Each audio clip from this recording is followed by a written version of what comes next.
Hey everyone, and welcome. Today, we're going to take a journey to Tamil Nadu, a land where ancient stone literally tells timeless stories.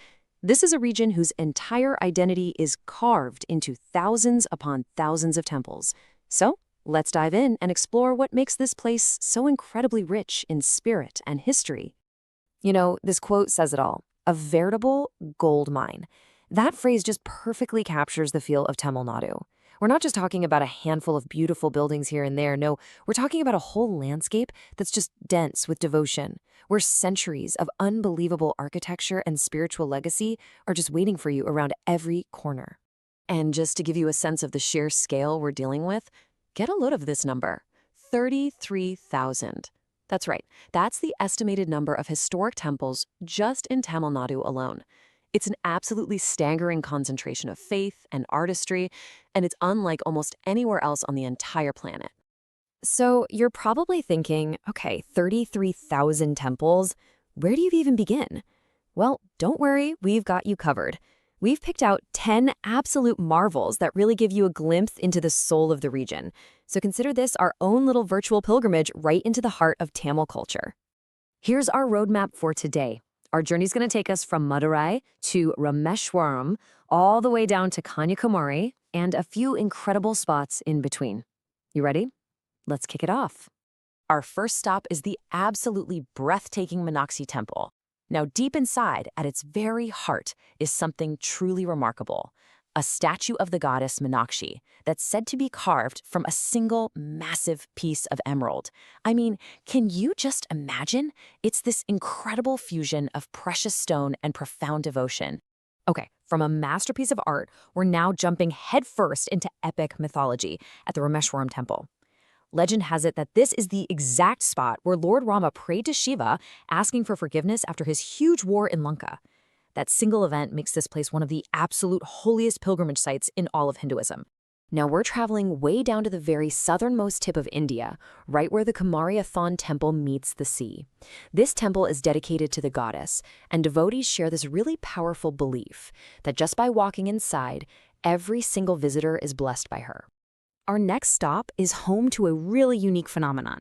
At the Naganatha Swami Temple, devotees perform a special milk offering. It's called an abhishekam. And here's the wild part.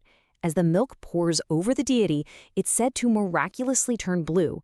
It's this amazing visual spectacle that draws pilgrims from all over the country. From a unique ritual, we're now shifting to just sheer breathtaking scale. This is the Brihadishwara Temple, but a lot of people just call it the Big Temple. And trust me, for good reason. It is the single largest temple in all of Tamil Nadu, a truly colossal monument to Lord Shiva. Over in Mylapore, we find the Kapaleshwara Temple, and this place stands as a monument not just to faith, but to incredible resilience. See, the original temple from way back in the 7th century was actually destroyed by Portuguese colonists, but the community's devotion was just unbreakable, and they rebuilt it, making sure it would stand proudly for centuries to come. The Nataraja Temple introduces us to this really fascinating concept in Hindu belief, called the Panch Bhuta Stalas. Now what's that? Well, it's a group of 5 sacred temples, and each one represents one of the 5 classical elements. You know, earth, water, fire, air, and space. This one, right in the heart of Chidambaram, holds a really special place among them. So, sticking with that elemental theme, we arrive at Arunachalasvarar, another one of the Panchabhuta Stalams. This temple embodies the powerful element of fire, or Agni. You can almost feel the energy here. It's a hugely important site for Shaivism, the sect of Hinduism that reveres Lord Shiva as the supreme being. Our next stop is Kanchipuram, a city where 2 sacred traditions are kind of woven together, making glorious silk saris and profound spirituality. And the Ekambareshwara Temple stands right as a key landmark in this vital pilgrimage town, a place where devotion is literally part of the fabric of the city. And our tour concludes at the absolutely iconic Shore Temple in Mahabalipuram. I mean, just look at it. It was carved in the 7th century and sits right on the coast of the Bay of Bengal. It's been standing against the wind and the waves for over 1,000 years. It's a UNESCO World Heritage Site and honestly a stunning testament to the enduring power of Tamil architecture. What a way to end our journey. So, after seeing those 10 incredible sites, you really start to see the common threads connecting them, right? It's all about this incredible architectural grandeur in the way these huge structures tell stories that are literally carved right into the stone. This style you see in most of these temples, that's known as Dravidian architecture. It's famous for those towering pyramid-like gateways, which are called gopurams. A lot of this incredible legacy comes down to dynasties like the Cholas. Their emperors were prolific builders, and they're the ones responsible for shaping the spiritual landscape of this entire region for centuries. Now, if this virtual tour has maybe inspired you to think about planning a real one, you're definitely not alone. So let's just shift gears for a minute and cover a couple of practical things you're going to want to know. If you are thinking of making the trip, there is one absolutely essential piece of advice you need to keep in mind. The most important thing to remember is the dress code. These aren't just museums. They are active, living places of worship. That means dressing modestly is essential.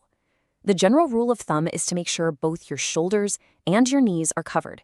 It's a simple act, but it shows a huge amount of respect for the local culture and faith.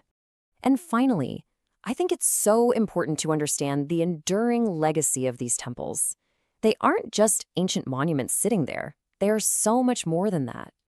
This right here is the key takeaway. These temples are not relics of some forgotten past. They are living, breathing centers of faith and culture. They're glorious, vibrant examples of traditions that continue to thrive to this very day. Which kind of leaves us with one final, pretty fascinating question. When you look at a structure that has served its community for over 1,000 years, it really makes you wonder, doesn't it? How can simple stone and design carry the very spirit of an entire culture all the way through time? Something to think about. Thanks so much.